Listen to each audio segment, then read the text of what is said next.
Today we are making a creamy one-pot lemon feta chicken with orzo. That's a mouthful. It's quickly become a fan favorite on the blog, so that's why we're gonna walk through it today because it is such a beautiful dinner that everyone's gonna love.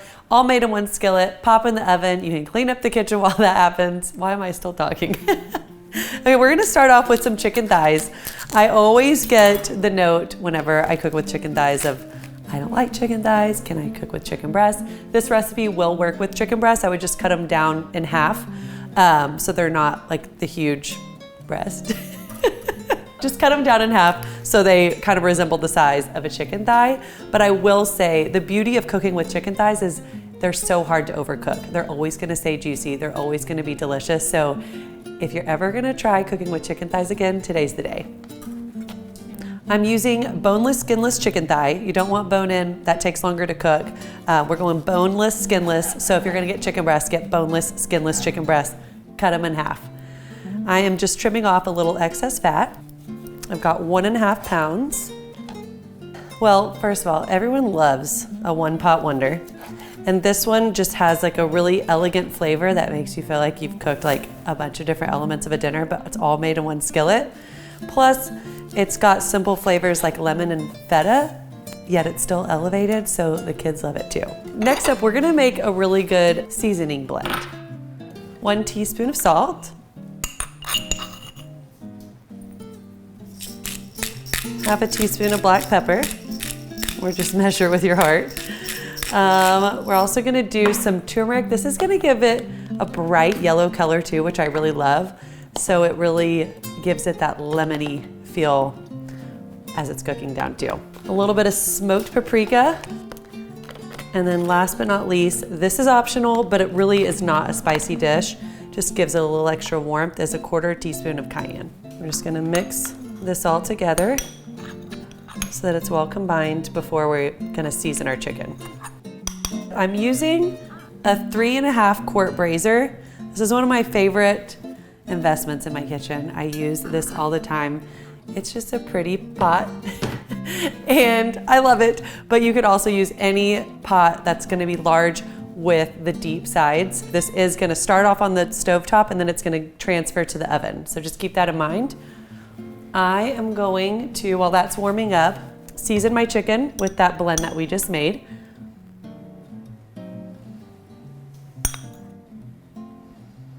So now we're just gonna brown up our chicken. Well, have that on. Get some oil in the pan. So 2 to 3 minutes aside to get a nice golden brown crust on both sides of the chicken. It's gonna finish in the oven. So don't worry about it being fully cooked quite yet. I am going to chop up my shallot. I'm gonna use the same board because it's all going to the same pot and cooking. All right, we've got the shallot. We're gonna half it and thinly slice it. We're also gonna do some garlic. Trying to not dirty up any other things other than this cutting board and the skillet. The less dishes on a busy weeknight, the better at my house. All right, now we're gonna flip this over. You can see it's got that beautiful golden brown crust. That's what you want to see. We're just getting a good color on our chicken.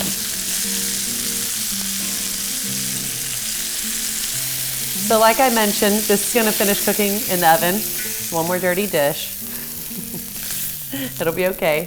We're going to reduce that heat to medium because now our pot is nice and hot. We don't want to burn our garlic and shallot. So we're going to add that in the rest of our seasonings that didn't make the cut. And then this is also where we bring a little extra heat, because y'all know me, can't live without crushed red pepper flakes and cayenne. We're gonna add that to the skillet as well. Give that a toss. If your skillet's looking a little dry, just add a little bit of extra oil. Now I'm gonna start coughing. We're gonna add in a little Dijon. This is gonna help bring some more flavor. Oh, as I spill it. About a teaspoon or so. Then we're gonna deglaze the pan with about 1/2 cup of dry white wine. I use Sauvignon Blanc because that's usually what I have around my house, but whatever you like to drink. is fine. If you don't have wine around your house, you could use half a cup of broth and just add a little bit more lemon at the end for some more acidity. The white wine really adds a great flavor to it. All right, so you can see here that we've kind of reduced down this wine by half. It just takes like a minute or so. We're gonna add in 1 cup of uncooked orzo, 2 cups chicken broth. I think this is exactly 2 cups based on what I made last night for dinner, but let's triple check. I've really made sure these dimensions are right so that when you cook the orzo, it gets nice and tender and absorbs most of the liquid. We're gonna do zest of about half of a lemon. Again, this dish is like nice and bright, and beautiful with the lemon and the wine and the feta to add a little touch of creaminess. We've got that in there, and then we're gonna use the juice as well. And we're gonna do about 2 tablespoons or 1 lemon. So we're gonna add a little bit more salt to this. The chicken has a little salt on it, but we wanna make sure our orzo gets seasoned as well.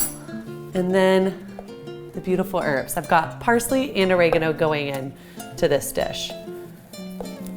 And again, this is why this dish is one that you can make on a Wednesday for your family or when you're entertaining. It's just a beautiful, elegant one-pot meal. So we've got about a tablespoon of the oregano. Last but not least, some parsley. Okay, the only other thing that we're gonna stir in before we nestle our chicken back in and get this in the oven is a little bit of feta. About 1/4 cup is going in now, and then we're gonna finish it with a little bit more on the top. So stir this in. You wanna bring it to a simmer, and then nestle your chicken back in, and then we're gonna get it in the oven. So you can tell it looks soupy, it looks liquidy. That's because all this, the orzo is gonna absorb this delicious liquid while it's baking in the oven, and it's gonna finish cooking the chicken as well. So it should look a little bit like a lemon orzo soup for a minute, but I promise it's all gonna come together perfectly at the end. This is going in the oven at 375 for about 15 minutes. We're gonna add a little bit more feta, and then we're gonna finish it off, and it's at 375.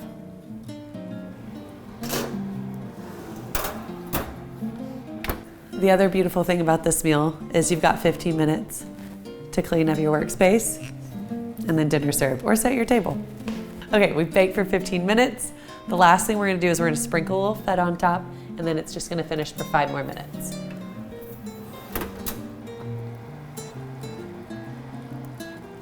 All right, and this last 5 minutes is just gonna make sure that orzo is completely tender. It's super close right now, and it's gonna make sure that chicken's cooked through, and we want that feta nice and melty on the top. Perfect. The orzo is tender. It's absorbed all that liquid. Oh, it looks so good. The only thing I'm gonna do is garnish it, but really it's ready to eat if you don't feel like garnishing. I'm gonna serve this with some lemon wedges. Pop those around. We're gonna sprinkle some beautiful fresh oregano right on top. And that, my friends, is it. It's so gorgeous, so delicious, it smells great. I'm probably gonna burn my tongue, but it's what I do best. Let's taste. Oh, that's really hot. These taste buds were made for tasting.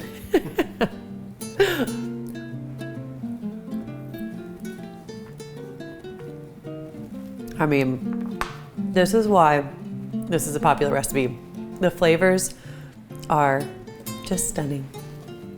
We've got the fresh oregano, the parsley, the lemon, a little bit of white wine, and then the creamy tanginess from the feta. It's unstoppable. This recipe and a lot of other really wonderful skillet one-pot dinners are all on my blog, thedefineddish.com. Go check it out for more.